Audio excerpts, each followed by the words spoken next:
আরে স্পাইডারম্যান ভাই, দাঁড়াও দাঁড়াও, অনেকদিন পর তোমাকে দেখলাম। 2 মিনিট তোমার সাথে গল্প করি। আর তুমি যাচ্ছ কোথায়? আরে সুপার হিরো ভাই, যে অনেকদিন পর দেখা, সে কথা বলো না ভাই। এই শহরে কিছুদিন আগে কতগুলো নকল বদমাইশ সুপারম্যান এসেছে। তারা যখন যেখানে সামনে যা পাচ্ছে ভাঙচুর করতেছে, সাধারণ মানুষের ক্ষতি করতেছে, এমনকি বাচ্চাদের স্কুলে যাওয়ার পথে বাধা সৃষ্টি করতেছে। তাই তাদেরকে আমি মারতে যাচ্ছি।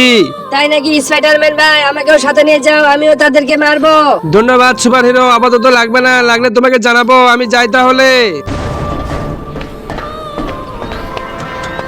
আরে স্পাইডারম্যান ভাই, তুমি তাড়াতাড়ি উপরে যাও। সেখানে অনেকগুলো বদমাইশ সুপারম্যান আছে, তারা মানুষের অনেক ক্ষতি করতেছে। তুমি তাদেরকে আটকাও। ঠিক আছে ছোট পরি, তুমি কোনো চিন্তা করো না, আমি এখনই গিয়ে তাদেরকে শাস্তি দিচ্ছি।